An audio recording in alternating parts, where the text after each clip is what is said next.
Hello, everyone, and welcome to the first Young Guns podcast. My name is Tyler. And my name's Louie. And as U of T students and lovers of the game of hockey, we decided, why not talk about it?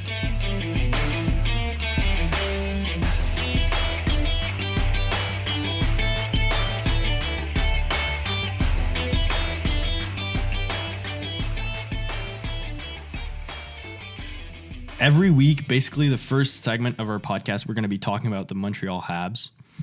Let's talk about like the identity, starting with the goalie game. Like Price has been pretty consistent lately, and Niemi has been pretty much the contrary. What do you think about that?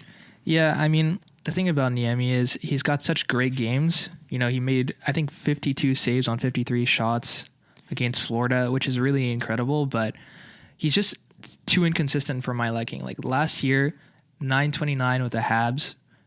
Really solid pickup. And, you know, I was one to condemn that signing because, like, let's be honest, who expected him to be that good, especially after his brutal run with Pittsburgh? Yeah, that's true. And then Price, I mean, he had a pretty bad month in November. Yeah, I mean, for me, I think that Price, no matter what, we have the body of work to say that he's a great goaltender. And no matter what you say about his, you know, 10.5 million, whatever, the fact of the matter is right now we're not spending up to the salary cap, and he's playing good hockey for us. So I think people should have faith in Price. Do you think Niemi, with his play this season so far, has warranted another signing? Because we signed him for a 1-year extension. The deal is up at the end of this year. Do you think that we should re-sign him, or do you think we should pursue other options? Honestly, though, I feel like Niemi may be old. We should maybe try to focus on our like minors, such as like Lindgren, McNiven and stuff. Because like we've got pretty good goalies down there. We should maybe try and bring one up because we know Price is pretty much the number one for like at least another 5 years. Yeah, in Montreal. So we should maybe try and like, you know, give one of these guys a chance. I don't know what you think about it. Like maybe Lindgren, McNiven, or like. I think Lindgren has shown signs that he can play at the level. Recently, he's kind of struggled. I like McNiven's game recently. He's really picked it up, especially considering his first year in the pros were a real struggle. But I think that the goalie market isn't that bad. Like, there are goalies out there. So if you really wanted to, you could get one. But that being said, I just think that it's important to let goalies develop. Like, goalies take longer. You got guys like Caden Primo, who's looking quite promising in the NCAA. So are you saying we should sign Niemi for 1 year? I don't grow? think we should sign Niemi. Like, Niemi for me, and I'm not cheering for someone to lose here, but I just don't have faith in Niemi's ability to be consistent at that level. It's just so frustrating because honestly, for an older goalie, he's quite mobile. But his positioning sometimes is just off. And I just feel like, especially if we're in a situation that we are right now with, you know, in the hunt for the playoffs. Yeah, we can't like afford to slide one exactly just because he got a bad game or something. Yeah, you need to have confidence in your goaltenders. Claude Julien really needs to have confidence in the fact that Niemi can play well. Yeah. The only bad thing about letting him go is you forgo those like amazing games that he's doing. Like he's got bad ones, but like when he's good, he's good. Honestly, it'd be interesting to see what they do, but his goals against average is way up, despite those, you know, those games that where you really say, wow, this was a goaltending clinic that he put on. I don't believe in his ability as an older goaltender to play at the level that we need him to all the time, because the team was scoring a lot. The scoring's kind of dried up. You know, at least a 900 save percentage would be nice. A 3.66 goals against average, that's not going to cut it. The thing also, what I would probably do is just wait the season out, see if he can like maybe become more consistent, and then having a deal for like 1 year, 1.25 or something. That's not a bad thing to have, and then you could probably trade him or just like in the worst case scenario, it's not the contract that's going to sink you. Yeah. Not like. It's not the like Oilers and Koskinen or something. Yeah, obviously. What are they doing? I feel like we've got potential in goalies, like a goalie game that could be steady for like the upcoming years, especially if we can like grow the McNivens, Primo, all those. But like now injuries seem to like kind of play with our lines. Mm-hmm. So if we think about it, we've got pretty solid lines. We don't have like a top line like Pittsburgh or those teams, but like we don't have that talent yet. Yeah, yet. KK is looking pretty good, but we've got Juleson that may have a potential career-ending injury to the nerve in his eye, and then we've got Shaw. Like, what's going to happen with the lines when that comes? Yeah, injuries kind of, I think, have been messing it up a little bit for us. I really hope Juleson's okay. I think that he's a great player. You know, he's a young defenseman, so he's not perfect, but he hits a lot, which is something that I like. I like the physicality. Thing is, who do you pull back if he comes back? Take out the lineup? Yeah. It's a tough one. Like Kulak, I really like his play. I don't think that he should be going anywhere. I think that he's really helped Ben come into his own and be a more steady defenseman for us. It's tough to say. For me, when it comes to Shaw, I'd maybe like to see the Shaw-Domi-Drouin line. I don't know about you. I really like that line. I mean, Shaw is kind of like a Gallagher. He's just a bit dirtier. Yeah. The only thing I hate about that guy is that there's always a goal that he's going to like overturn because he was in the crease. He's always in the blue paint. That's the thing. Like if he can manage that, you said Drouin with him and Deneau, right? I think more Domi because... Domi? But I feel like Domi and Drouin weren't like really rolling. Yeah, they lost a little bit of their chemistry. Worth the shot. Because like we got to get Domi back to the point streak he had at the first like. I mean, it just that line was so dynamic. I think that they had like it wasn't a great possession line, but I think that they had a lot of. Shaw brought the grit. Drouin was skillful, and Domi had a good influence in Drouin that he was maybe working harder and everything. I just don't know because currently Drouin's on the Deneau Gallagher line, if I'm not mistaken. Yeah.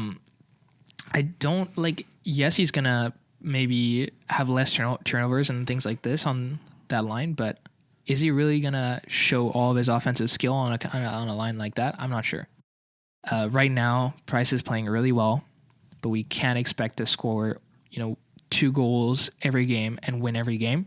So we really need to be able to figure out and like rekindle that spark that they had at the beginning of the season. Yeah, and I feel like looking at our like fourth line, Chaput, Delorier, and Agostino, I don't feel like that's any threat. It's just like a line to get minutes. It's not just bodies. Yeah, it's like we should have like a fourth line that either brings, grit, speed, or something else. You know, like if you just have bodies, it's not going to do anything to your team. I mean, Julien really likes his defensive fourth line. Like Chaput wins draws, which is good, I guess. Delorier crash and bangs. Yeah, he's physical, but then even then, it's just like Agostino is kind of better with the puck. He's got some tools. Yeah, like Chaput's just defensive, and then you got a grit. It's just like 3. Chaput's made some awful turnovers. Yeah, it's like 3 different players that just like I don't think they have chemistry or anything. So like we should maybe. I don't know. It's not. I don't think that it's that they don't have chemistry. I just don't think that they're just naturally as skilled as some other players. I remember, when we had a really bad year last year, at least our fourth line was okay. And I remember, for example, Daniel Carr, really interesting because he came up, he revitalized the fourth line for us. Yeah, he scored a few goals on that. Yeah, and it's just too bad because they killed his confidence by scratching him, game in, game out. And I don't understand why they didn't keep that line going, but I think with Julien, he just wants a defensive fourth line. Like he wants to roll 3 lines and he wants to have one shutdown line. That's true. But the thing is about Julien that you're saying is like, for example, if we take Udon, it's another guy that he's just like playing well, but he gets him out of the alignment. Like that's just messing a guy's confidence. Like I don't feel like Udon is bad. I feel like he's actually pretty good offensively. Like he's playing. Yeah, he's played with KK. He's got pretty good chances. Like we should let him a chance. Like I really think that.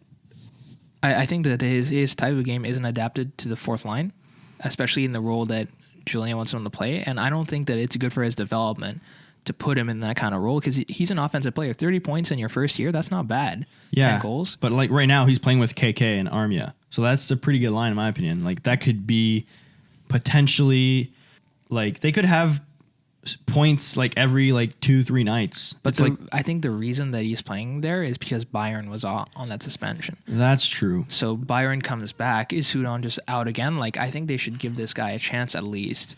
And if not, at least maybe put him in a position where he can show what his value is, and maybe you could trade him and get some assets back rather than just let him, you know, kind of overcook, sitting in the press box, and all of a sudden you've lost your opportunity. Because I remember when Vegas didn't take him, I thought that was a blessing in disguise. Like Emelin's contract, of course, then they signed Olsner, which is another thing that we won't get started on. But I think it's too bad to let a guy with his skill just kind of meander. I really like Lehkonen. I don't think that maybe he was as much of a goal scorer as he was projected to be in his first season when he scored like 18 goals. Yeah, because that was really encouraging.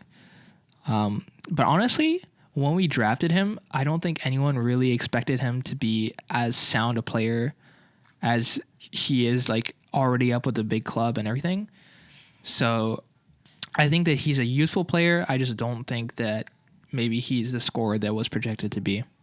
If this stats is correct, his shooting percentage is 6.4% this year.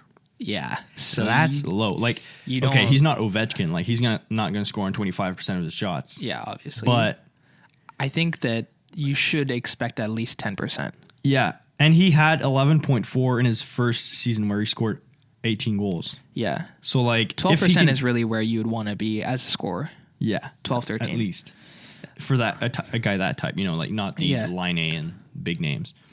Now maybe it'll be interesting to see how he develops. Yeah, hopefully Montreal can get like a few good wins. Like they've had a pretty long break recently because of the All-Star. And if we want to talk about the All-Star break, if we look at Carey Price and Ovechkin, guys just seem to miss the All-Star break even more. Is it like a sign that maybe something needs to happen to change it? Like players don't really seem to want to go. Yeah, well, you know, I looked at the Women's League All-Star game, CWHL, and for me, they really seem like they were trying hard out there. I don't think that people, I mean, I'm speaking kind of from personal experience. I don't know if people are that interested in the All-Star game, and people don't want their stars to be injured or tired or something going into this crucial part of the year where, you know, you need your players fresh because this is it's about to be the thick of the playoff hunt right now. It's the home stretch. And also you need to be good. And also GMs, I don't know if they really want like a potential chance. Like if you look about like the race challenge, Heiskanen almost fell into the boards. He could have like been injured right there, and that's a key player for a team. Like just think about like maybe Crosby getting a puck in the face and then his season over. Like, that could kill a team. That's the nightmare. And I don't know how likely it is, but honestly, like, why would you take that? If you know, if you're taking that risk, for me, I think it's a smart decision with Price to rest him. I don't think that, you know, obviously I'm not happy that there's no Habs players in the All-Star game this year. Yeah. Which is another reason why I'm not so inclined to watch it. But even if there were, honestly, like, for me, it's a smart decision. Focus on the games that matter, get those points, and try to, you know, get up in the standings. Because also Boston, Montreal are really neck and neck. Buffalo might try to make a comeback. I really don't think now's the time to slack. So I don't know if you want to talk about the trade deadline now. If we look at... Let's do it. Like, we can look probably at buyers, like the big buyers, and then the big sellers. Mm-hmm. And then we can talk maybe more about, like, specific players and where they can go. Yeah. Well, I mean, when I think of buyers, first comes to mind, especially with the move that they just made, is the Maple Leafs. Really? You think Maple Leafs are going to go... I think that they might make one more move because I think the Muzzin trade shows that we believe that we have the assets to make it. And by we, you mean the Maple Leafs? The Maple Leafs, yeah.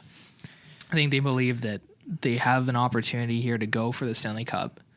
And I don't know if Muzzin is the guy that puts you over the top. He's a great ad, I think, and they didn't pay too much for him. But like, I'm always skeptical of trades when I see first rounders involved because that asset's pretty rare. But I think that they did well, and that's going to be a late first rounder.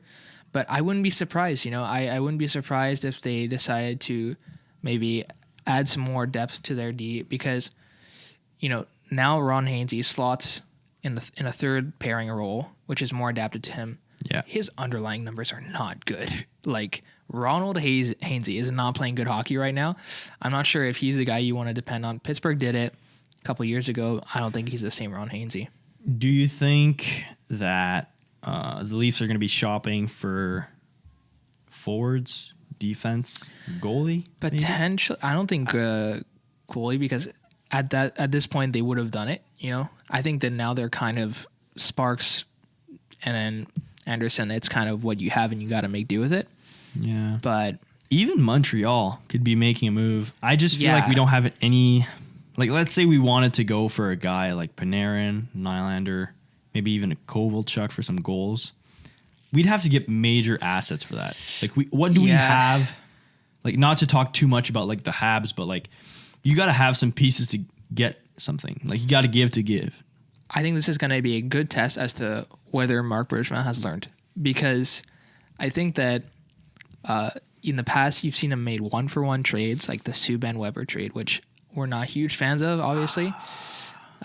Stings again. Yeah, Subban is like a phenomenal defenseman, younger, paid less. Doesn't make sense. Moving on. Yeah, we're not gonna. We're not. Yeah, this is gonna go on for too long if we get started on that. But I think credit to him for making the Domi trade. It's actually worked a lot better than I thought it would. Yeah, same here. But I think now is the time to leave it. If you make a small move for someone, for example, like a Furland, that's not like you're not paying the world for a guy like that, and he can add some scoring. But for me, you don't want to be going after the huge players like Panarin, because I don't want you to leverage your future just for a run now, because Kotkaniemi is good, but he's young. He's not at his best. Yeah. Some players are still trying to figure it out. Like we mentioned, Lekkonen's not scoring. There's a lot of other guys like Durant should probably be scoring now, even though he's on pace to set career high still. I think he should be scoring more. He's got the skills to do it. There's guys like Tatar who really they seem to have figured it out. Yeah, but that's true. But honestly, I think that it'll be a good test. We've got prospects coming up. We got like Palings, Suzuki's, Primo and goalie. We got goalies coming up. Josh Brook at defense. Just leave it. Let's let our prospects develop. Get a depth guy or like a top 9 guy if you really feel that can solidify your chances. But I don't really want to see them going after a big fish unless it's a steal, unless it's a blatant steal, and for a fact that you're ripping these guys off. Yeah.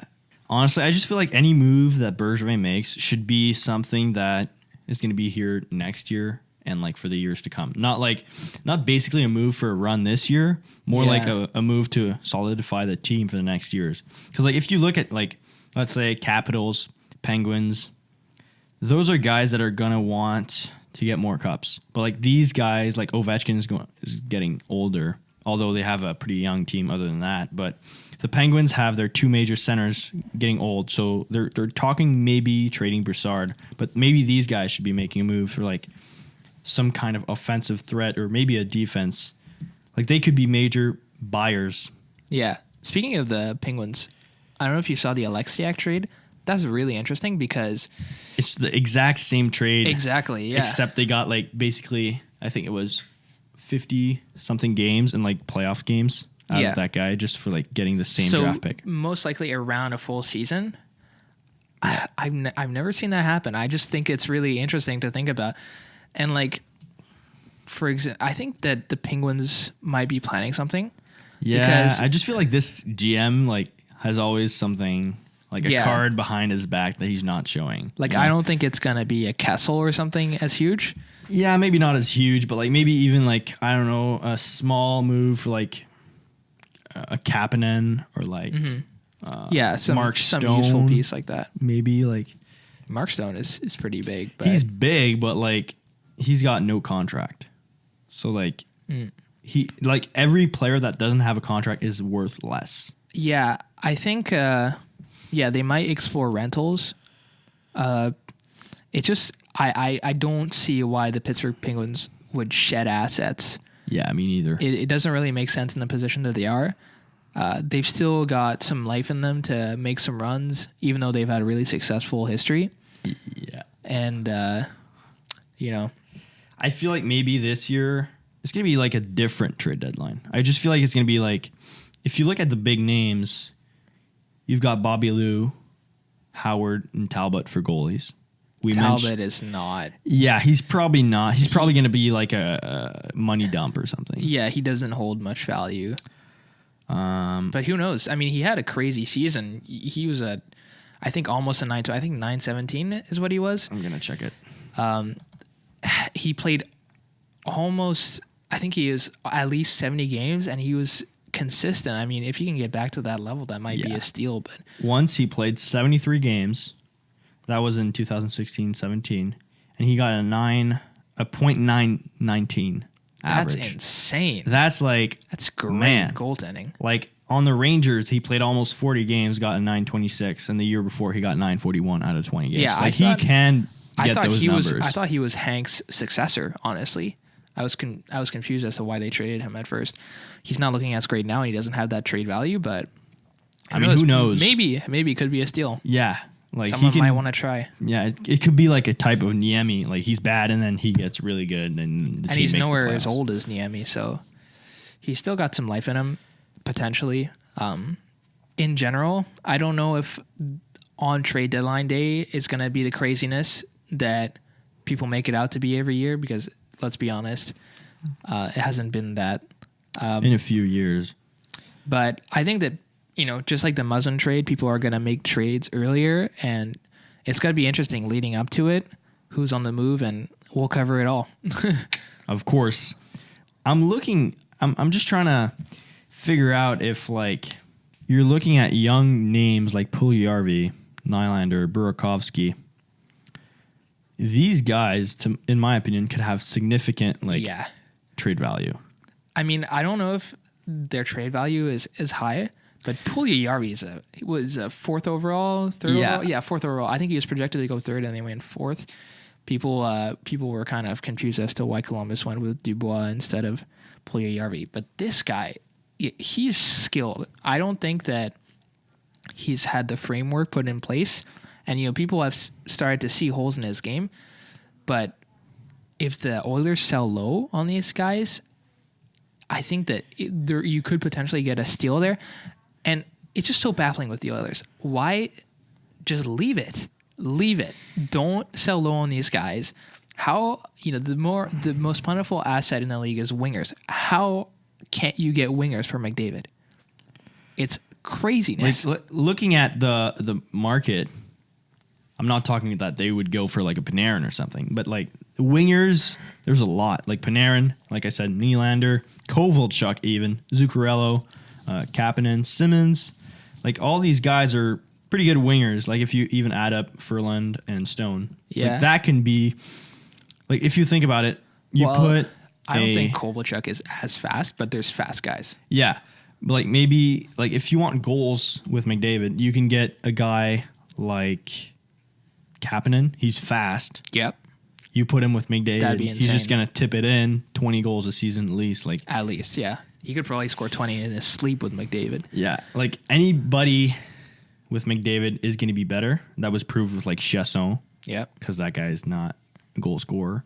He's on the market apparently. Yeah. Some guys say it, but like looking at the two major teams in the NHL, it's the Lightning and the Flames. Lastly, which one do you think is going to move more, and who are they going for? And then I'll give you my thoughts. That's a tough one. I think that the Flames really believe that this is their year. And like, just to go back to the Oilers for 1 second, and then we'll be over with it. But Yeah. I mean, the Oilers could have been in this situation. They could have been neck and neck. It could have been the Battle of Alberta between the Calgary Flames and the Edmonton Oilers if you just didn't sign the Lucics and just left it. Yeah, let kept Taylor Hall play with McDavid, and now you're Matt struggling. Barzal as well. Yep. So, well, anyway, for the Calgary Flames, I think that honestly, they've got a solid goaltender in Riddick. I think they might want to unload Mike Smith, but I don't know if there's any takers for a guy like that. You know, it might be a situation like Montreal taking in Steve Mason from the Jets and then buying him out. Like, it would be a cap dump, but I don't know if they want to give up assets. I think the Flames might be sticking to what they have. Yeah. To maybe Tampa feels the pressure, like I said, with perhaps Atlantic rivals making moves, just like Toronto, potentially Boston, guys like that. Maybe they might feel the need, as good as they are, to bolster up even more. Yeah, but who would be? It's tricky to.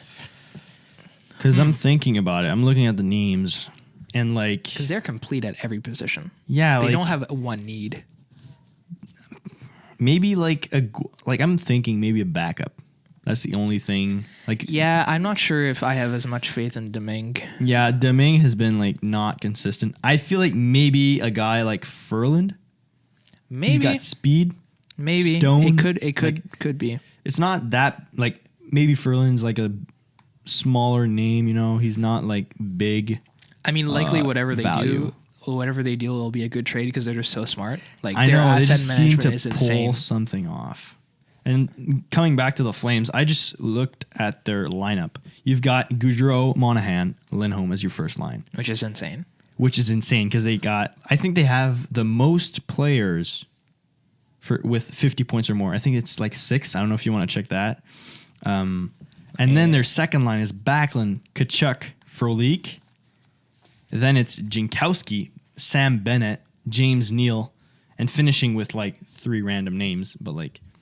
I mean, at that point, you can just give them jerseys and be like, yeah, good job, you're on the team. Yeah, just like, don't play them. top 3 lines are pretty much like if James Neal can find his game, I feel they could potentially win the cup. Like maybe strengthening the goalies, like you said, because they've got Riddick, who's like pretty much amazing. Yeah. Well, I mean, he's not proven, but I think that he's having a good season. Yeah. Like, I don't know if like I can pull up his stats right now. David Riddick has had a 30-game season so far. He's had a 2.47 goal against average and 918 save percentage. So that's something that can like be solid. Yeah. You know. Okay, so I got their points right now. Johnny Gaudreau 73 points, Monahan 61 points, Lindholm 58 points, Kachuk 57 points, Giordano 52 points. That's a good bunch of guys right there. Yeah, and then you think about Brody, Hannafin, Hamonic on D, and then on offense, like I just said, if James Neal can find his game and score like 20 goals in the last 30 games. When James Neal is struggling and you're still scoring so many goals, like I think that's crazy. Imagine, because James Neal had that crazy start in Vegas where he scored like I think the 5 of the first 8 goals or something. Yeah.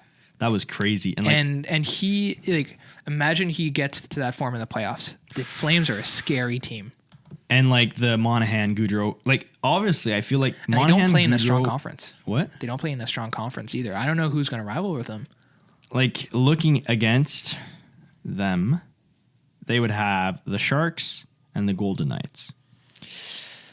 I like the Sharks. That would be pretty insane. Calgary, San Jose. I just feel like Calgary Carlson, could like just beat him 4-0. Really? Yeah. Ooh, that's a hot take. I mean, Calgary has just kept scoring. Like they're big guys, they score, and the Sharks, they're just getting old. I just don't know. They're definitely older. Yeah. Like you've got Thornton, who's I think their second center. He's getting old. Here's my take on it. I think if San Jose play to their potential, it's a neck and neck series. If Jones plays like that guy shows up, it's a maybe 4-3 thing. But like if he doesn't show up, 4-0. Like in my opinion, that's could be, or like 4-1. But Carlson, you know, he's a really strong defenseman. You got to remember, like they've got guys, but Yeah, I think it all rests on whether they play to their potential, like Jones figures it out and everything. Because Calgary's, they're like you said, with James Neal not even performing as he should be, they're not even top form technically. Like in the last 10 games, you look at both teams. Sharks have been 7-3, and then Flames with a 3-win streak, 8-1-1. Like, if the playoffs started tomorrow, that'd be an interesting series. Right now, both teams are doing pretty well. I mean, I don't think they would play each other in the first round, but I'd like to see them go up against each other. Yeah, it's probably going to be a second matchup. But if they go against the Golden Knights, I just don't feel like Golden Knights have anything to do. It's all down to Fleury. Yes, they're a big team. I think they got hitters. You got Marchessault and guys like that. Like they're not a bad team, but I think every day of the week you got to pick Calgary in that series. Yeah. To finish off this segment, and actually the first Young Guns podcast, I just want to ask you one final question, and if you have anything after that, you can ask me. But who do you think between these three players is going to move either first or if they're going to move at all? The status. So we've got, I'm going to say 4 because Duchesne and Stone are on the same team. Okay. Then you have Panarin and Brassard. What do you think about those 4 guys? Are they going to move? That's potential destination. I think Panarin is an obvious choice, but you know what? It's interesting that you mentioned that. I think that more than people realize, all eyes are on Ottawa right now, right? They don't have their first. Do they sell and still try to, draft well or something? Is it the run for Kakko? But they don't have their first. Like I said, it's. But do they want to trade maybe Stone and Duchesne in a package deal? Is that going to be something possible? Jeez. You know what? I think Duchesne has really shown that he has a lot of value this year. He's played really well. I think he's less. More people last year would say, he's not a number one center. I think he's put that debate to rest a little bit. Maybe not as prolific as some other number one centers out there, but he can play first line center for your team. Yeah. It's interesting. I don't know. That would be pretty crazy. Whoever gets, if that would come into reality, whatever team got that package would be so much better off. I'm thinking maybe the Oilers. But I mean, what are they trading? What do they have? Puljujärvi maybe? A young guy? I don't even think he has that much trade. No, not him alone. I'm saying maybe a pick, that guy. But I don't think that the Oilers have assets. They don't have assets to trade. I'm thinking about it yeah, you got picks, but do you really want to trade so many picks because it's clear that the Oilers management want to make the playoffs this year, but I mean, your cupboards are empty. You really you need those picks. I think those picks are more of value to you than they are to almost any other team. So, I mean, I think that they dream of a Mark Stone in their sleep, but what's the reality? I don't think that they have the assets to pull that off. Yeah, that's true. Well, I mean, what about you? Do you think that Panarin will be on the move? Do you think Columbus will keep him? What's your take on it? I just feel right now they might ask too much for Panarin. So I'm trying to look at the maybe other guys like Parayko. I'm thinking maybe a D since Muzzin just moved. Maybe another team's gonna want a big name like Parayko or Pietrangelo, or even Falk. It's true, yeah. I think I'm looking at the Blues. They're not making the playoffs. They're pretty much. Well, the only reason they would make the playoffs is because, like I said, their conference is so bad. But I don't see it, honestly. And they were supposed to be good this year. Exactly. So what are you going to sell? I don't know if they have a choice, really. For me, you're better off trying to get a high pick, but you really got to figure out your goaltending. I think that by now the coaching might be convinced that Allen is not the solution. Could they move for Bobby Lou? That's an idea. He's going to ask for big money. Maybe they're going to wait to sign him, though. That's the thing. He hits the UFA market. There's going to be a lot of demand for him. I think that Bobrovsky could be a good fit in St. Louis, honestly. That's an idea. I could see it. But yeah, I think that's a good place to end it. What do you think? Yeah, honestly, though, I just feel like there's going to be a lot of moves. Obviously, we're going to cover the trade deadline on Monday, the February 25th. But this is going to be it for the first Young Guns podcast episode. Just remember, my name's Tyler. My name's Louie. And thanks for listening. Thanks for tuning in, guys.